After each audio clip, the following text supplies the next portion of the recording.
me corresponde a mí hablar de la vacuna de la enfermedad meningocócica y vacunación de meningococo.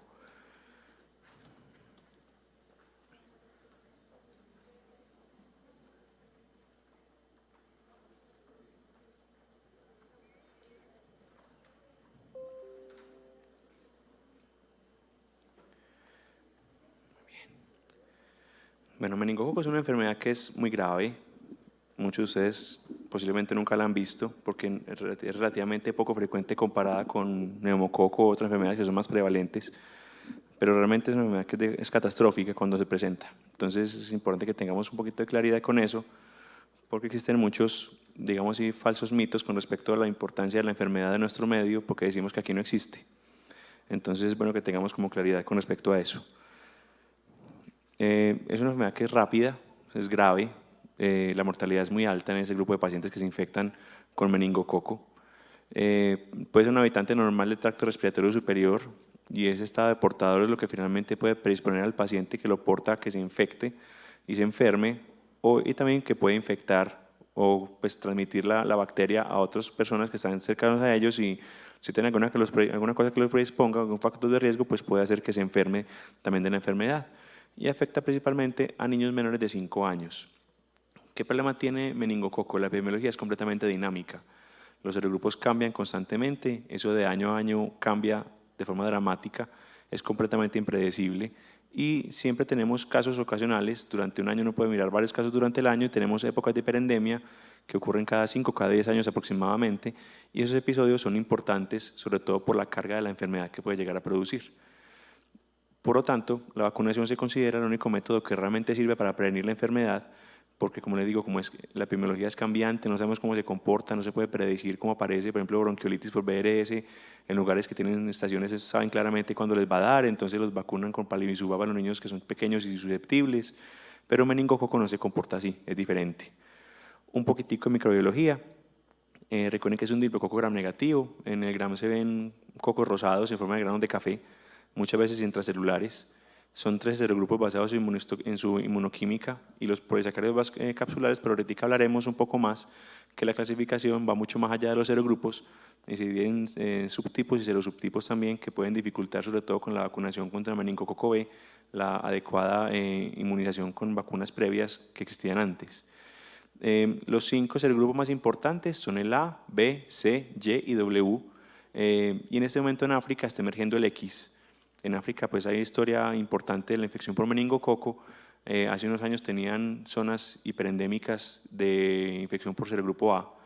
Se hizo un esfuerzo muy grande desde el punto de vista pues, de la fundación de Bill y Melinda Gates, hicieron pues, una donación y se encargaron de producir vacunas exclusivas contra meningococo a costos muy baratos, con los cuales lograron controlar la hiperendemia, pero se está empezando a observar ese reemplazo serogrupado y están empezando a ver ya casos de meningococo X. Los picos de la enfermedad se ven principalmente en lactantes y en la adolescencia. Usualmente es una enfermedad de 2 picos durante la etapa de la vida, y hay factores que predisponen o que facilitan la colonización y después la enfermedad como tal por meningococo, y es básicamente momentos de hacinamiento y la inmunosupresión, que en este caso de inmunosupresión pues obviamente son inmunodeficiencias principalmente por déficit de complemento, sobre todo la parte final del complejo de ataque de membrana de C5 a C9, y la asplenia, que se comporta como un factor de riesgo para infecciones por diferentes tipos de gérmenes, incluidos los encapsulados. Como les conté ahorita, es mucho más que serogrupo, hay serosubtipos, hay genotipos, y eso se clasifica básicamente por diferentes componentes moleculares y proteicos de la pared, y eso dificulta pues mucho realmente su clasificación, porque realmente nosotros tenemos un meningococo serogrupo B, pero serogrupo B, miren ahí está un ejemplo, por ejemplo aquí, serogrupo B, P17, 16, F33, ST32, o sea, el nombre completo sería con apellido, con varios apellidos sería como eso, y eso es lo que dificulta en muchos casos las vacunas, sobre todo las vacunas que existían o que todavía existen, que fueron diseñadas ya hace varios años contra meningococo del serogrupo B. Me parece muy importante la parte epidemiológica para que entendamos bien eso, porque pensamos que no vemos, pensamos que no existe, y posiblemente muchos de ustedes en la vida nunca van a ver una infección por meningococo. Yo como especialista en enfermedades infecciosas habré visto en mi vida unos 2 o 3, posiblemente le pregunte a algunos colegas contemporáneos míos y básicamente lo mismo, posiblemente mis profes habrán visto más, comparado con neumococo, que uno sí ve mucho más neumococos, o por lo menos sospecha mucho más neumococos, sobre todo por la epidemiología de la enfermedad que estamos enfrentando en este caso. En nuestro hemisferio, en nuestro continente, Brasil es el campeón, el que más casos ve. Miren aquí, en diferentes años, 2006 a 2010, miren la cantidad de casos que logran ver en ese periodo. Y en la región andina, Colombia es el principal que reporta en esos casos. Recuerden que dependemos básicamente de aislamiento y reporte, ¿cierto? No son los casos absolutos. Uno tiene, para poder reportar, tiene que detectarlo, y no solamente tiene que detectarlo, sino reportarlo. Entonces eso pues obviamente, digamos así, subestima un poco los hallazgos, pero lo que tenemos disponibilidad en información en la literatura, pues Colombia con respecto a la zona andina es como la más importante de todas. No vean tantos números, una diapositiva que me parece exageradamente cargada, pero me parece muy importante es las edades. Miren que los menores de un año son los que más carga de enfermedad tienen en los diferentes grupos. Miren, por ejemplo, en la región andina, el 35% de los casos en 2006 fueron en pacientes menores de un año, y miren que la estadística se repite en los diferentes grupos de edad, tanto en las regiones, tanto en los diferentes años como en las diferentes regiones de Sudamérica. Con respecto a Colombia, hay un artículo publicado en Infectio en 2016, en el cual se reporta la epidemiología local. Tenemos casos notificados y confirmados. La línea incompleta es los casos notificados y estos son los casos confirmados. Y la tasa se reporta en casos por cada 100.000 habitantes. Y miren cómo varía en el tiempo, ¿cierto? Esto ocurre en edades. Miren con respecto a esto, la línea que se parece a la gráfica anterior es el menor de un año, y miren cómo se comporta. Miren que es .18, .22, .17 en casos confirmados en el país, pero miren cómo se comporta esa cantidad de casos por cada 100.000 habitantes en el menor de un año, 5 y pico, 6 y pico, y etcétera. O sea que miren que el grupo menor de un año es el que más sufre de enfermedad meningocócica invasiva y es el grupo que más es susceptible a este tipo de complicaciones. Obviamente la enfermedad lleva complicaciones que ahorita hablaremos de ellas. Esta es la distribución por serogrupos según los años. El B siempre ha sido el que más le hemos parado bolas, el que más siempre nos contaron siempre, el que la gente menciona que es el más importante de todos y en el cual justifican por qué la vacuna no sirve. Y es porque siempre han dicho que el meningococo B es el más importante que tenemos en nuestra región y en nuestro país, y eso fue cierto por unos años. Y miren que de hecho, miren cómo cambia la distribución por años. Eso básicamente ocurre en Latinoamérica, en países del Caribe. Miren cómo va cambiando la distribución de serogrupos. Aquí también en Colombia, desde el año 87 hasta el 2012, esa línea continua es el serogrupo B, pero miren que hubo momentos en que cae de una forma dramática, se vuelve a subir, y miren que es impredecible, o sea, uno no ve un patrón claro. Que uno dijera que es que todo el tiempo es así, es ondulado, entonces yo sé cada año cuándo me va a llegar el meningococo B, entonces ese año vacuna a todo el mundo. No, eso es imposible de predecir. Inclusive hemos tenido brotes por Y. Aquí está la línea en puntos, miren cómo pasa aquí esto. Miren, por ejemplo, en 2007 fue más importante inclusive el Y que el B, pero eso va cambiando. Con respecto a Medellín, estamos en Medellín, aquí en esta ciudad, miren cómo se comporta la estadística en nuestro medio. Número de casos, y aquí está la incidencia reportada. Miren en el 2008 que hubo un pico, después empezó como a haber como un aumento y una disminución progresiva por años, y llevamos básicamente 2 años, desde 2016 y 2017, y ahora en 2018, en lo que hemos tenido incidencias más altas del usual, viniendo precedidos de un año con una incidencia que estaba básicamente en .12 por cada 100.000 casos. 2016 y 2017 ha habido más casos, y este año también hemos tenido más.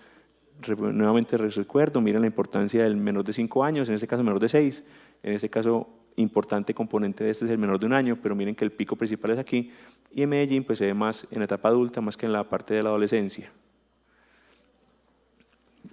Esto fue parcial de Medellín de 2017, es un dato que me prestó Rita Almanza para poder dar una charla que di el año pasado de meningococo. Miren cómo se comporta aquí nuevamente en este grupo, en que Medellín en este caso fue más importante entre 1 y 4 años, y después nuevamente un pico mucho más pequeño entre los 10 y los 19 años, que es básicamente la adolescencia, que es lo que describe la epidemiología usual de la enfermedad. Así fue en 2017, en diferentes años, 2013, 2014, 2015, 2016, la distribución por serogrupos. En Colombia A realmente hace mucho no reportan, tenemos aquí todavía B, C y Y como los más importantes, pero miren qué pasaba. B, por ejemplo, en 2014 fue igual B y C, en 2015 fue más el C, y de para adelante, el B, por ejemplo, en 2017 fue más importante el C que el B, Y esto es lo que tenemos hasta ahora, 2018. Este dato es de ayer. Me lo logré conseguir ayer, Rita me lo prestó. Aquí tenemos el correo epidemiológico, las semanas epidemiológicas. Estos son periodos de 4 semanas, listo, no son por semanas como tal, semana 51, sino semanas son grupos de a 4 semanas. Miren cómo se ha comportado en esto, aquí una salida importante de la gráfica. Con respecto a la información que tenemos de los serogrupos, hasta ahora en Medellín tenemos un B con 8C y varios que están pendientes. Con grupos de edades ha sido más frecuente en adultos en este caso, y esto es lo que se ha reportado en las semanas epidemiológicas durante lo que llamamos del año. En este momento somos la semana 37 epidemiológica. Por tal motivo, recuerden que el año pasado, en octubre, la Seccional de Salud de Antioquia y la Secretaría de Salud enviaron una circular para aumentar el periodo de vigilancia de infección meningocócica invasiva. Recuerden que tenemos una ficha epidemiológica de reporte obligatorio que incluye no solamente meningitis, sino enfermedad meningocócica invasiva, y tenemos un protocolo de vigilancia de salud pública para meningitis bacteriana, y también hay metido entre meningitis bacteriana la enfermedad meningocócica invasiva que se debe vigilar. Entonces, miren, en resumida esta parte de la charla es contarles y recordarles que sigue siendo una enfermedad que, aunque no vemos todos los días, es una enfermedad que llevamos ya 2 años y medio con un aumento anormal de la incidencia de la enfermedad, y que los serogrupos han venido cambiando. ¿Cómo va a pasar el próximo año? No tengo ni idea. Recuerden que la epidemiología es completamente cambiante y puede que de un momento a otro, sin ningún tipo de intervención, la enfermedad disminuya o desaparezca. ¿Cómo se adquiere la bacteria? Es una gráfica muy sencilla para que entiendan más o menos cómo es la cosa. Todo paciente que se infectó o se enfermó de meningococo tuvo que haber sido primero un paciente sano, después se colonizó y por alguna situación del paciente, el paciente simplemente se enferma. La bacteria invade y es capaz de enfermarse. El colonizado puede ser un portador asintomático que puede regarle la bacteria a sus contactos o puede enfermarse, y de ahí pueden tener un montón de manifestaciones, entre las cuales las más importantes son meningitis y meningococcemia. Pero la enfermedad meningocócica invasiva puede ser producir neumonías, artritis sépticas, faringitis, etc. ¿Qué factores de riesgo conocemos para infección por meningococo? Como le mencioné ahorita, un sistema inmune inmaduro o alterado, inmaduro el niño pequeño, alterado el asplénico, el que tiene déficit de complemento o cualquier otra inmunodeficiencia, el hacinamiento porque permite el contagio del germen por gotas de persona a persona, residir en zonas endémicas o hiperendémicas y tener contacto con las secreciones de un paciente enfermo, pero la mayoría de casos ocurre en pacientes que no tienen ningún factor de riesgo identificado.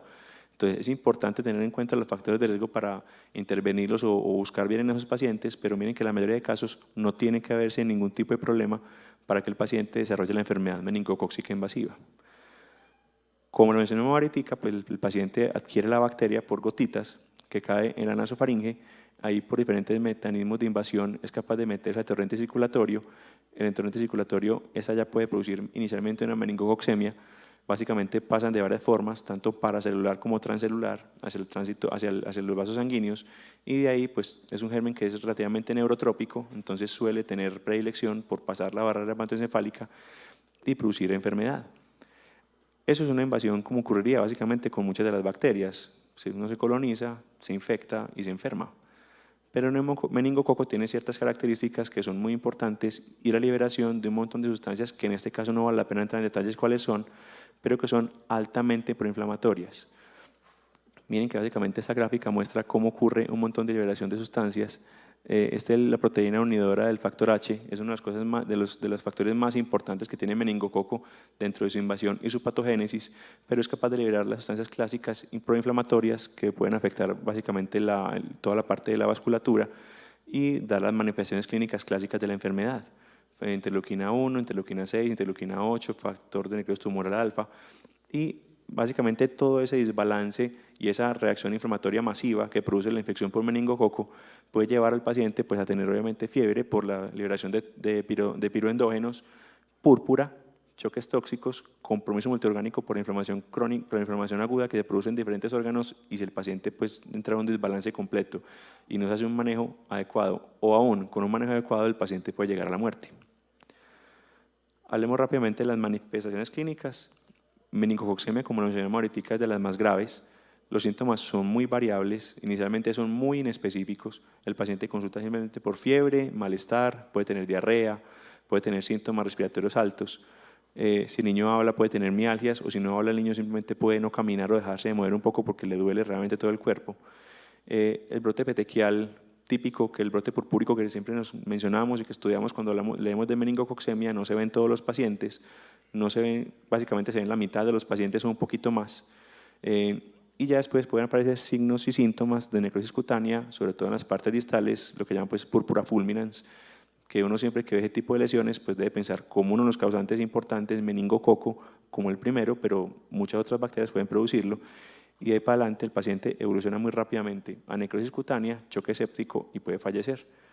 Estas fotos fueron proveídas por el doctor Álvaro Hoyos, que él es un hombre, pues le gusta mucho tomar fotos de las enfermedades importantes para registrar la información.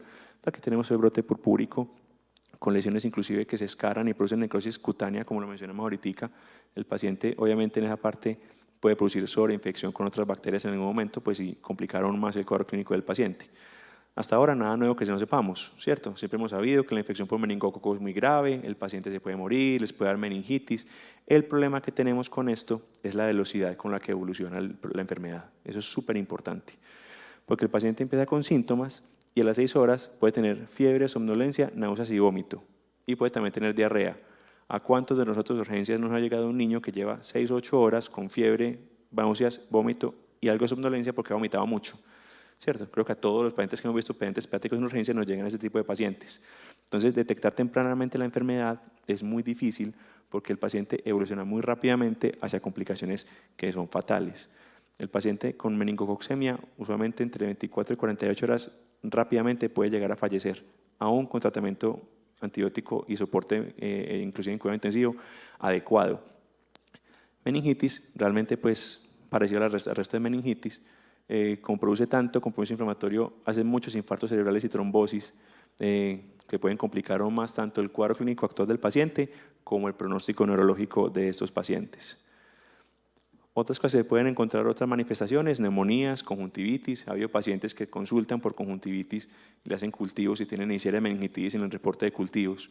Faringitis, un conocido mío tuvo faringitis hace poco por una inicial de meningitis. Artritis, recuerden que la artritis típica de meningococo es la artritis migratoria, pericarditis y miocarditis, peritonitis, adenitis y hasta infecciones urinarias. Pero las más importantes de todas son las que mencionamos inicialmente, la meningococcemia y la meningitis por meningococo. A mí siempre me gustaban mucho los artículos viejitos porque el lenguaje que utiliza es como el lenguaje cuando uno entrega turno a un compañero o cuando uno le comenta un caso a un compañero. O sea, no es como ahora que es un lenguaje muy técnico, muy bien escrito, muy bien, porque si no le vuelven a un artículo porque está mal escrito y que hay que volverlo a escribir.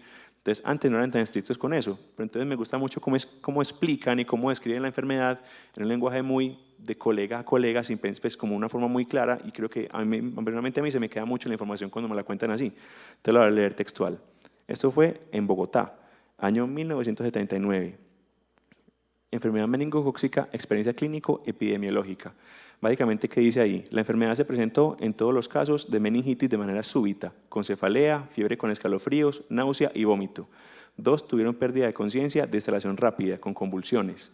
1 tuvo confusión mental y otro una crisis de agitación psicomotora. El examen físico demostró signos de irritación meningia, lo mismo que alteración de la conciencia que variaba de la confusión al coma profundo en la mitad de los casos. Los demás estaban lúcidos o somnolientos. Aquí dice ya, con síntomas generales similares a los ya descritos, pero en pocas horas se encontraban en un severo estado tóxico, acompañados de hidratación severa y extensas lesiones equimóticas que comprometían de manera particular la porción distal de las extremidades. ¿Eso qué es? Una púrpura fulminans. Uno de ellos tenía al cabo de 12 horas, a pesar de la precocidad de la iniciación del tratamiento, signos de necrosis de la porción distal de las manos y pies. Era llamativo que 2 de ellos estaban lúcidos y el líquido cefalorraquídeo tomado posteriormente no mostró anormalidades. Entonces miren que es una forma que en este momento, comparando como la forma como escribimos ahora los artículos, es una forma muy coloquial de decir las cosas, pero muy claro. O sea, les llama la atención lo rápido de la enfermedad y las manifestaciones no solamente cardiovasculares, hemodinámicas y de compromisos multisistémicos, sino las alteraciones cutáneas, que es lo que siempre se ha descrito en meningococo. El diagnóstico básicamente es recuperando la bacteria de sitios estériles, que es lo principal. Los hemocultivos pueden ser positivos hasta en un 50% de los casos y si el paciente recibe antibióticos baja al 5% porque es una bacteria que rápidamente muere con el manejo antibiótico. El líquido cefalorraquídeo es muy importante y ahí la coloración puede ser inclusive suficiente inicial para hacer el enfoque del paciente, y si uno encuentra diplococo gram negativos en líquido cefalorraquídeo, pues el diagnóstico de meningococo es prácticamente listo. Se puede aspirar inclusive de lesiones de piel y para coloraciones y cultivos, y los métodos moleculares pues han entrado cada vez más a ser importantes, han aumentado francamente la sensibilidad del diagnóstico de este tipo de enfermedades. Se espera que el 20 al 60% de los pacientes tengan complicaciones, y son complicaciones que son catastróficas. Como pueden ver la foto, es catastrófico. Principalmente encuentran sordera, infartos cerebrales que puede básicamente producir fiebre prolongada y complicar aún más el tratamiento del paciente, porque uno no sabe si el paciente tiene fiebres porque está maltratado o tiene colecciones o el antibiótico no es o tiene algo nuevo. Entonces eso dificulta mucho el tratamiento de los pacientes. Parálisis cerebral, amputaciones entre un 1 y un 20% por la necrosis que produce distal, y muerte hasta en un 20% de los pacientes.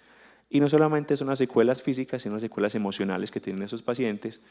Entre un 5 y un 20% quedan con problemas emocionales y del comportamiento, pueden tener trastornos de la función intelectual, inclusive sin tener ningún tipo de alteración física evidente, y obviamente el paciente que tuvo una púrpura fulminans con una necrosis importante que llevó a la pérdida de sus extremidades o de parte de sus extremidades, pues obviamente esas consecuencias físicas no se pueden nunca subestimar, porque finalmente son muy importantes. Entonces miren que los pacientes con meningococo, con infección por meningococo, usted puede tratarlos bien y aún así pueden enredarse mucho. Entonces yo creo que lo importante en esos casos siempre es intentar prevenir la enfermedad. Por lo tanto, existe la iniciativa global para meningococo y básicamente evalúan la parte de las vacunas para prevenir la enfermedad y su impacto en la inmunidad de rebaño. Ellos básicamente tienen unas recomendaciones que son básicamente muy claras, pero implementarlas no son tan fáciles. Primero, esquemas de vacunación diseñados para la epidemiología de cada país. Hay países que tienen muy clara su epidemiología. Inglaterra tiene clarísima su epidemiología. Inglaterra cada año o cada 2 años evalúa qué está circulando y cambian sus vacunas para cubrir lo que tengan que cubrir. O sea, no tienen problema con patraciarse con una, poner otra, quitar otra, no tienen problema con eso.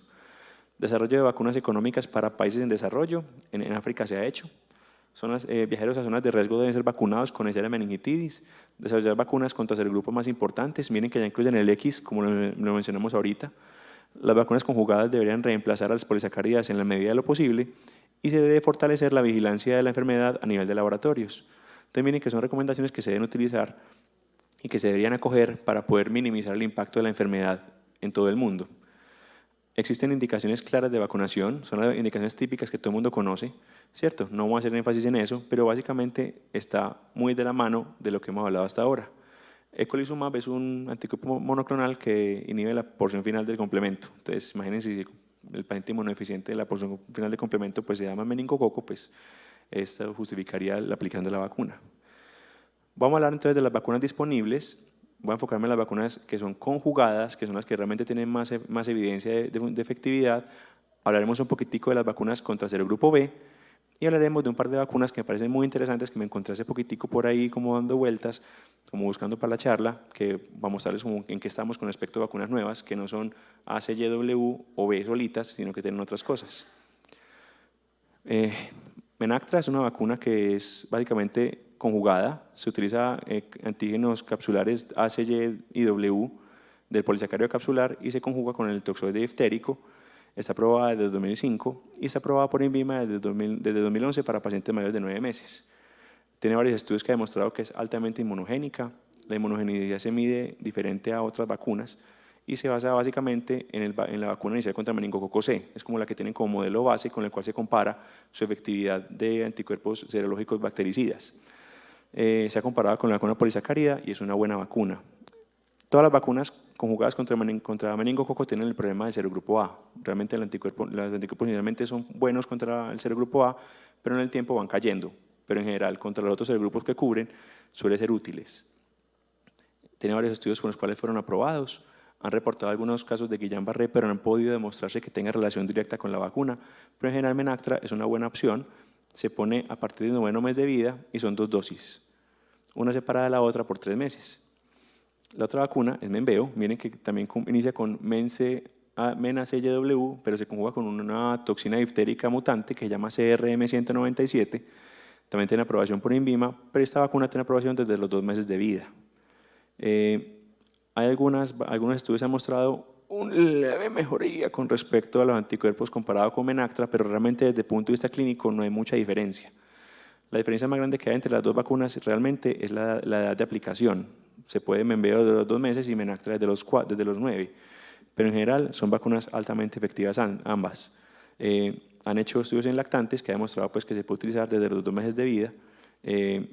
Nuevamente, como les conté ahorita, el problema más que todo es el grupo A, en el cual la respuesta es menos intensa y duradera, pero afortunadamente en Colombia no tenemos el problema del grupo A, entonces no habría mucho con qué pelear. Aquí está el estudio que hicieron en niños desde los 2 meses, con el cual aprobaron por FDA su utilización en este grupo de edad. Y la vacuna reciente que tenemos nuevamente reciente en Colombia, que es Nimenrix, nuevamente miren que arranca igual, MEN-AYCW, pero en este caso el conjugado es un toxoide tetánico. Está aprobada por la EMA desde 2012 para mayores de 12 meses y ya está aprobado a partir de las 6 semanas de vida, tanto por EMA como por INVIMA. Obviamente la primera vacuna con la que se compara es con la vacuna polisacárida, es por lo menos igual y obviamente en el tiempo, por su condición de vacuna conjugada, pues tiene una mejor respuesta vacunal porque es T-dependiente, genera memoria, se puede usar en niños pequeños, o sea, las ventajas que tienen las vacunas conjugadas son las vacunas polisacáridas. Estudios iniciales mostraban esto en niños entre 2 y 10 años y ha mostrado que realmente comparándola con la vacuna polisacárida pues suele ser mejor, tener porcentajes mayores de respuesta inmune para los diferentes serogrupos que están incluidos. Y ya existen hasta ahora inclusive estudios de persistencia de la inmunidad hasta 5 años postvacunales entre 1 y 10 años. Básicamente para mostrarles las tres vacunas conjugadas que tenemos disponibles en este momento en Colombia, las 3 son adecuadas, son buenas. La escogencia depende de muchos factores, pero básicamente su seguridad y su efectividad suele ser muy adecuada. Rápidamente las vacunas del grupo B.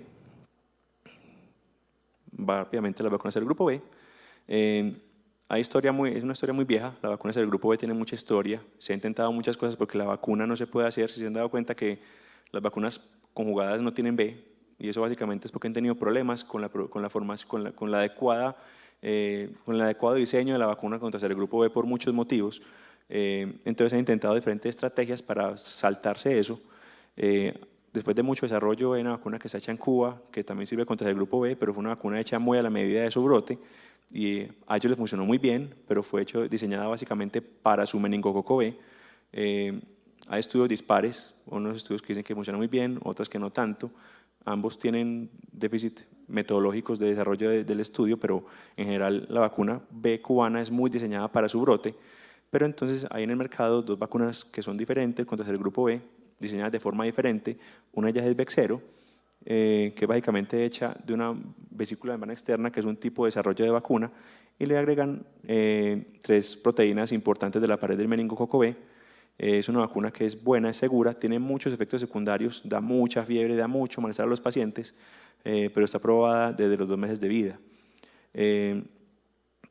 Se puede aplicar junto con otras vacunas de esquema usual. Esta es básicamente una de las cosas que han demostrado. Básicamente le inyectan al paciente la vacuna y miren si produce anticuerpos contra los diferentes componentes de la vacuna, que son las proteínas que les mencioné, y miren pues que realmente prevacunal comparado con postvacunal, pues la respuesta es adecuada. Es el esquema de vacunación. Se puede ver desde los 2 meses y si arrancan después de los 2 meses, pues tiene un esquema que es variable, que es similar a las vacunas conjugadas contra neumococo. Y Trumemba escogió solamente una de las proteínas que les mencioné ahorita, no tiene vesículas de membrana externa, pero escogieron un componente que es la proteína que une el factor H. Recuerden que ahorita les dije que era una proteína importante en la invasión, en la patogénesis. Esa fue la proteína que decidieron utilizar para la vacuna y está aprobada a partir de los 10 años de vida y está hecho de forma diferente, pero suele ser una vacuna que es altamente efectiva. Aquí están como los estudios más importantes con los cuales aprobaron la vacuna y es altamente efectiva. Eso es lo que tenemos disponible actualmente con las conjugadas. En Colombia todavía no tenemos las vacunas contra el grupo B, están en ese momento en INVIMA en proceso de autorización. Y quería mostrarles un par de cositas nomás. Esto es muy interesante. Tenemos ya vacunas contra el grupo X específicamente. Listo, en África, en este momento está viendo el estudio ya en África, sobre todo en fase 3 de estudios. Están cogiendo grupos de adultos sanos y los vacunan sobre todo para la parte de respuesta vacunal y el seguimiento de eventos adversos, y aparentemente la respuesta antigénica es adecuada con un perfil de seguridad bastante aceptable. Y esa también me parece demasiado interesante, es básicamente combinar las dos vacunas para intentar cubrir los 5 más importantes. Me parece supremamente importante. El doctor Sáez Llorens en este momento publicó hace recientemente un artículo de persistencia de inmunidad de esta vacuna, y básicamente combina dos vacunas. Combina la vacuna con toxoide, con CRM 197 y la combinaron con Bexero en una sola aplicación. Entonces sería una vacuna que sería A, B, C, Y, W, que sería una vacuna que sería bastante deseable en este hemisferio, porque realmente aquí en este lado, pues X no hay muchos casos, hay ocasionales, reportan casos ocasionales, pero realmente han demostrado que esta vacuna pues, se está aplicando básicamente en estudios de investigación iniciales, se le aplica a sujetos sanos, se le saca suero a los pacientes y se cogen varios aislamientos al azar de meningococo B y se mira si ese suero del paciente es capaz de neutralizar la bacteria. Y aparentemente es algo promisorio, porque la respuesta ha sido aparentemente buena. Como les digo, estamos apenas en pañales en esta parte, pero quería mostrarles como algo nuevo con respecto a lo que viene desde el punto de vista de meningococo. Muchas gracias.